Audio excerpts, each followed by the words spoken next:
Hey guys, Philosopher here, and today we have our new Stock Watch infographic for the month of April. We always put these out at the very end of the month, and what we're doing here is taking stock of what happened in the month. And essentially, this is an infographic that projects out what we see in terms of the value. What do I see in terms of value of what's trending up, what's trending down? And really, this is meant to be a guide for mid and end game players that are trying to decide what characters to invest in. Because, as we know, there's constant power creep. We've seen it more and more. I mean, the characters this patch are ridiculous. The characters are always going down in value. So you want to invest in characters that are retaining as much value as possible. And that's really what this is about, trying to look from the end game at I'm looking sort of from a Diamond Alliance at end game content, and what I'm seeing in the meta, because it's going to trickle down. It is your future. Essentially, wherever you're at in the game, as you gear up characters, you're going to start seeing some of the same trends. Let's get right into it. One thing I will say is if you are a newer player or a beginning game player, I have content for you as well. I'm going to have more out this week, but I will put in the description here a link to my Path to Power video, which is specifically meant for new players. But let's go right to this here. So trending up, absolutely the first one on the list is Skilletary. Skilletary was a basically trash tier team that you broke up and used elsewhere.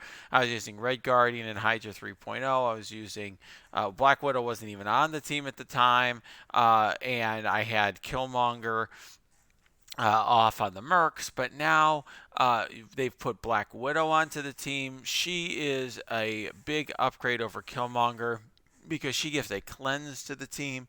Between that and getting the defense up now in the additional rework for Red Guardian on spawn for 2 turns is a lot of sustain in the beginning.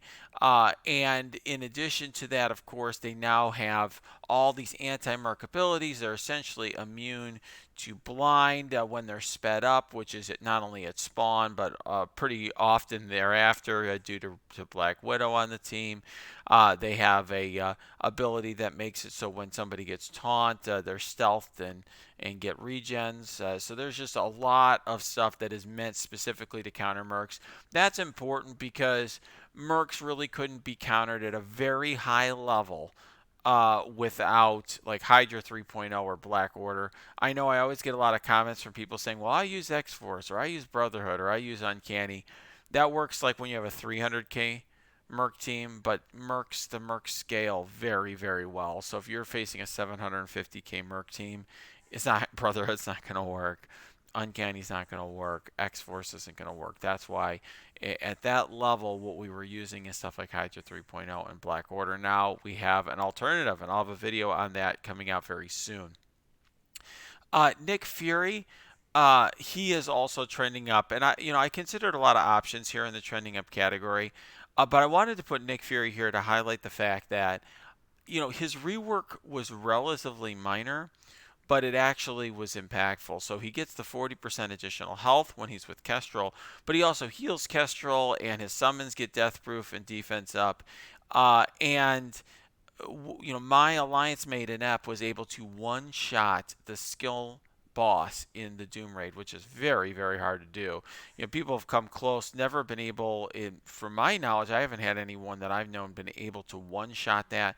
He was able to do it, and he said he not only used Nick Fury, but Nick Fury was essential to the one-shot. So I'm not sure whether Nick Fury's that good.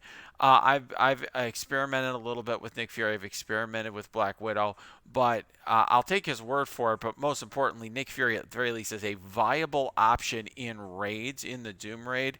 That alone means you're taking a character that was basically on the bench in all game modes and making him useful again. Clearly a trending up category. It also means to me that for right now, you may be able to use Nick Fury on war offense. I have been hearing reports from people that they're using him just to boost up their low star Kestrel a little bit.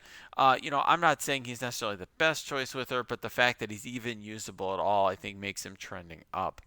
Now, for the third one, I have Ultron. I will tell you, I considered other options here. I mean, certainly Luke Cage and Iron Fist are trending up, although it's kind of boring and obvious. Hela, I think, is also trending up a little bit on War Offense now that she's freed up from Hela Natural and can be on some different teams. But I think that the Ultron is a fairly reliable choice here, not just because of the red stars, which are coming this month, but also because Ultron, I think, very well could be a viable fifth for Heroes for Hire. There are some, going to be some new combinations. And I think he's going to be all that are going to come in terms of war offense, where I think he'll be useful. Also, I really see him working very well with Kestrel because his bots are going to, when they attack defense down targets, are going to get assists from Kestrel. So, yes, he's countered a little bit by Kestrel, but he also works really well alongside her. All right, let's look at trending down here. I mean, to me, Mr. Sinister and Phoenix are absolutely, number one on this list. I mean, Kestrel makes them completely worthless if she's on the other side. Now, if you think about it, you may say, well, actually, if Sinister's brought in with somebody else who summons, then he can still get his summon off. Well, kind of. If you bring in, let's say, Mr. Sinister and Doc Ock, what's going to happen is Doc Ock's going to try to summon Electro and fail, and then Sinister, and then Kestrel is going to take her turn. They're both right around the same time. Kestrel is already going to take her turn and do some damage, and her turn meter will be at 0. Then Sinister takes his first turn, and she is still charged because she doesn't lose her charge until it's her turn. So Sinister won't be able to clone. He's going to have to basic or something and waste his first turn. That just devastates Sinister because he's already so slow at only 100 speed. So now he's got to wait a whole other turn. I mean, he's never going to take a turn cloning against a Kestrel. Phoenix, I mean, she just doesn't even summon Dark Phoenix if you have Uncannies facing Kestrel. I mean, Kestrel, Fury, and a few others are going to easily beat Uncanny. This is a character, of course, that was already trending down. Both of these characters were. Sinister because of his low speed. Phoenix just because her power level just isn't what it used to be given the power creep. Mercenaries are obviously trending down.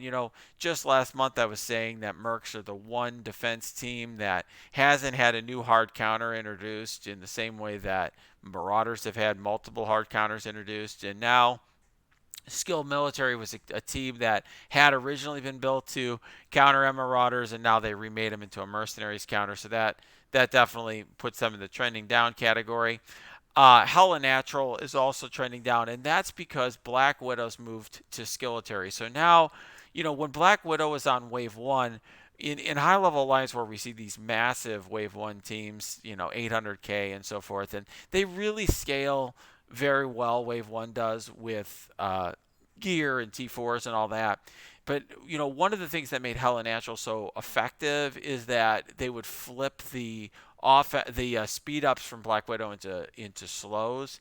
And now that that's not there, that really hurts. Also, people are throwing Captain Marvel in there and Coulson and so forth, and that really makes it so that Hella Natural isn't a good counter because, for example, if Captain Marvel erases Doctor Strange on turn 1, that can be a real problem. And so I really think that Hella is still very useful. She's just going to be used elsewhere in Alliance War. I think Hella Natural will be a flex option, but I don't think it is as good of a choice as it was last month when we had a very standard Wave 1 team that we were seeing everywhere. There are other, and by the way, there are, of course, other characters that are trending down. I also consider putting, Taskmaster and Proxima here because now they're being removed in the skill nodes of the Doom Raid for Nick Fury, but I think that's sort of covered here with Nick Fury. Too much stuff. There's so much change in the game in this month. A lot to capture here. And then in terms of new characters, and by the way, obviously, let's say Kestrel's fantastic. She's not trending up just because this is her introductory date here, so I don't view new characters to be trending up. They get their own section.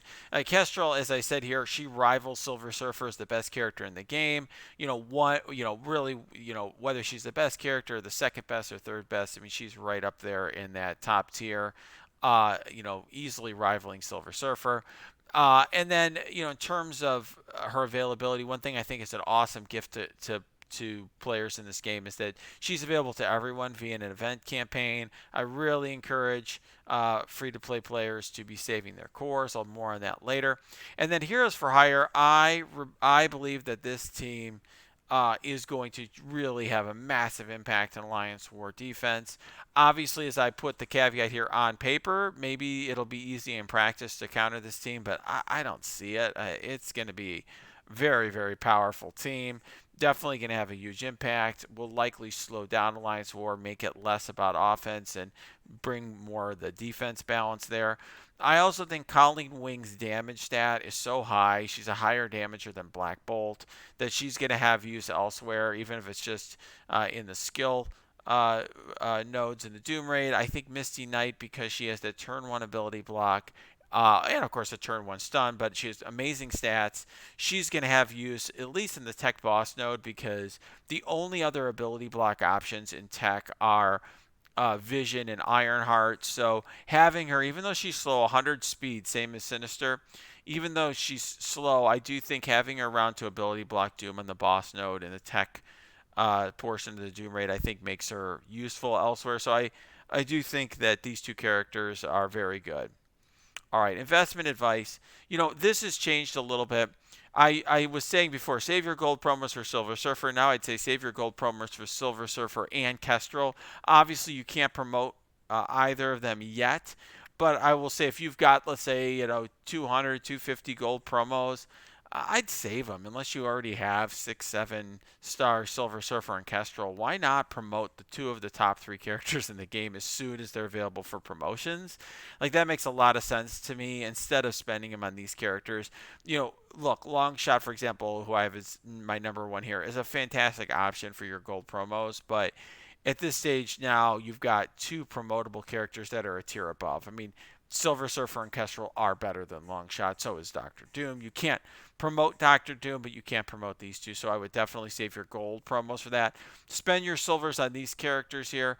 If to the extent you can, I realize everyone wants to pull red stars and Kestrel, and I'm not saying you shouldn't do that, but save your basic red star orbs as much as possible for the Ultron red star upgrades.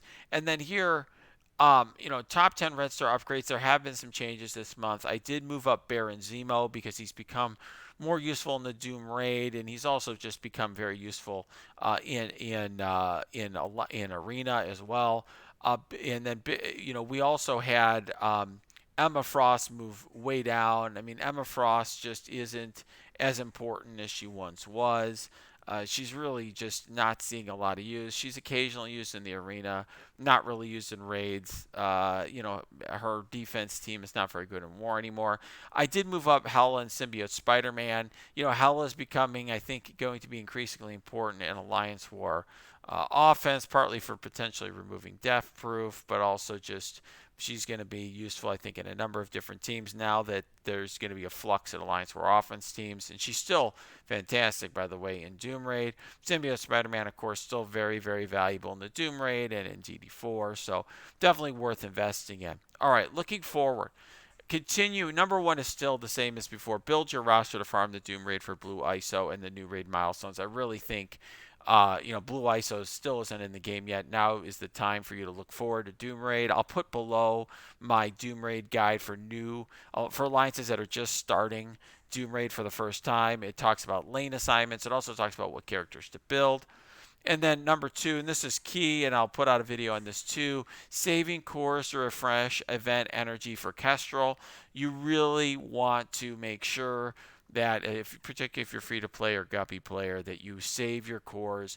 Do at least the 50 core refreshes on the event energy each day to make sure you have a 4-star Kestrel. If you do at least 2 100s per day, you're going to get a 5-star Kestrel. That's most likely, not guaranteed, but most likely. That's huge for a free-to-play account. Also could be great for new players, and obviously max her out with gear as soon as you can. And then Heroes for Hire are worth investing in as long as you're done with DD4 and you care about Alliance War. I mean, I will just say that players who are trying to work their way through DD3 or DD4 shouldn't be putting orange gear on Iron Fist or something. But and certainly If you don't care about war at all, I don't think you're going to get the return for investment there. But if you care about Alliance War at all, you're going to want to build Heroes for Hire. All right, guys. I hope you like this infographic. I've got it linked below. Feel free to share it, whatever you want. I get lots of questions asking about the new Stockwatch, so here we go. If you want more information or do have more questions, just hop on my Discord. I got the link below. We have lots of great discussions there. And then also, you can check out my Twitch stream. That's linked below as well. And of course, like this video and please subscribe to this channel if you can.